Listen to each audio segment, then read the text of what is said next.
মুসলিম ভাই তাদের বিরুদ্ধে না, মাইনরিটি তাদের বিরুদ্ধে না। আমরা এটা আমাদের ভারতবর্ষের সংবিধানের মধ্যে আর্টিকেল 2 এবং 3 সংবিধান মোতাবেক হিসাবে আমরা কিন্তু সংবিধানের মাধ্যমে আমরা এটা লড়াই সংগ্রাম আন্দোলন করতে যাচ্ছি। কেন? আমাদের দীর্ঘদিন পূর্ববর্তী বলেছে যে ভারতবর্ষের স্বাধীনতা গণতন্ত্র হওয়ার পরে এখন পর্যন্ত আমাদের ত্রিপুরাজ্যের মধ্যে কোনো এখন ভাষা কোনো কিছু আমাদের এখন করতে পারি নাই। আপনারা নিশ্চয় দেখছেন বিগত 2018 সালে বিজেপি এবং আইপিএফটি সরকার আসার পরে আমাদের যে এডিসি এলাকা এবং উপজাতি অধ্যুষিত এলাকার মধ্যে রাস্তা এখন পর্যন্ত অটো গাড়ি, রিক্সা গাড়ি এখন পর্যন্ত তাকে নিয়ে যেতে পারে এমন রাস্তা বানিয়েছে। আমি বিশ্বাস করি আপনার নিশ্চয় কিন্তু সেন্ট্রাল গভর্নমেন্ট বিজেপি সরকার আছে, ত্রিপুরাজ্যের মধ্যে বিজেপি সরকার আছে, তাদের উপর দৃষ্টি আকর্ষণ করতে চাই। মহারানী তো 2000 পর্যন্ত এখন পর্যন্ত সিপিএম 25 বছর রাজত্ব করেছেন, কোন এখন পর্যন্ত একটা বসায়নি। কেন তোর বাক্য ব্যাপার? এইখানে যদি হিসাব করতে গেলে পারে মিউনিসিপাল এরিয়া অধিকার দাও আগরতলা সিটি টাউনের কেন 2 দিন পরে মধ্যে রাস্তাঘাট হয়েছে, একদিন পরে পানীয় জল ব্যবস্থা হয়েছে। আমাদের সারা ত্রিপুরাতে এডিসি এলাকার মা ভাই বোনেরা এখন পর্যন্ত চলে কোনো ব্যবস্থা নাই, একটা রাস্তার ব্যবস্থা নাই, শিক্ষার কোনো ব্যবস্থা নেই, পানীয় জলের কোনো ব্যবস্থা নেই। যার জন্য এখন আমাদের সারা ত্রিপুরার মধ্যে বিজেপি এবং আইপিএফটি সরকারকে হুঁশিয়ার দিতে চাই। এখন আমরা যদি হতে চাই তাহলে লড়াই সংগ্রাম আন্দোলনের মধ্যে আমরা এক ইঞ্চি জায়গার সাথে রাজি নাই।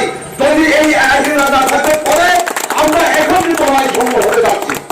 তাহলে আইন লাগলে পাখা খাবো, তাই পাখা খাবো তাহলে এই যে এমন ভাবে সুশাসন ব্যবস্থা খাই টোকা শুধু জনতাবক এত যে গণতন্ত্র ভারতের বছরের পরচন চাইলে ওই ভাইকা তারপর চুন চার চাননি ওয়া তানি মুচাখা রাবার তানি মুচাখা তিনি রাস্তায় তানি মুচাখা 2023 সাল পর্যন্ত অপেক্ষা খাই নাই মহারাষ্ট্রের নেতৃত্বে সারা ত্রিপুরায় সরকার গঠন খাই নাই। তিনি গ্রেপ্তার কি করেন না অবসরে তো সিদ্ধান্ত গ্রেপ্তার করায় মিনিমাম আর তারপর আপনাদের কাছে রিকোয়েস্ট করে তাহলে দিবস আইন নাম পাই নাই তিনি পূর্ববর্তা তিনি বক্তা খাওয়ানোতেই তখন আপনি জোয়ার খেলায় আপনি তো তারপর যে নাগার খাইবনি সিপিএম বিজেপি আইপিএফটি বরং আপনি জানে বক্তা হবে আলকাউন এলাকাও সরকার সতর্ক করে তাহলে এত যে তারপর জনতা তারপর পর্যন্ত আমার কাছে খাইয়া উপজাতি এখন কি বেসরে উদ্ধার করে ওখানে আমার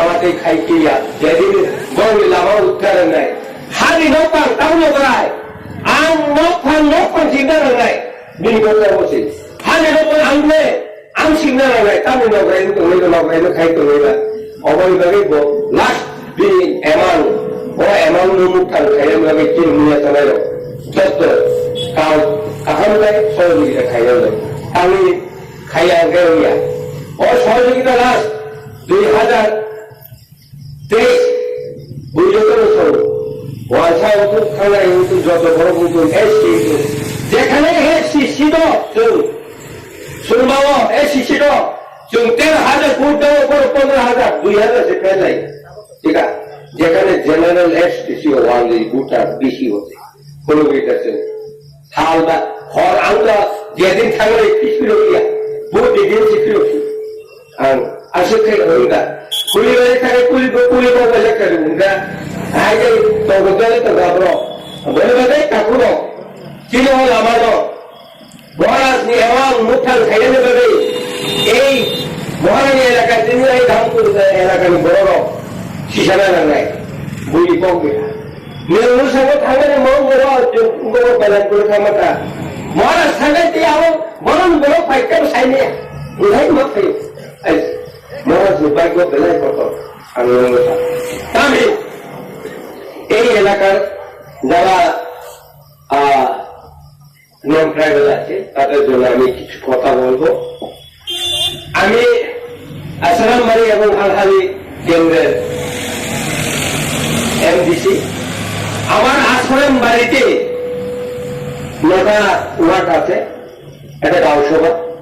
এই 9টা ওয়ার্ডের মধ্যে বাঙালি আছে 5টা ওয়ার্ড আর আমার ট্রাইবাল আছে 4টা। আমি তার কাছে দেব চেয়ারম্যান। আমি বাঙালি বাড়িতে যেহেতু তার 5টা ওয়ার্ড আছে তাতেই তো চেয়ারম্যান দিতে হবে আমার ন্যায্য।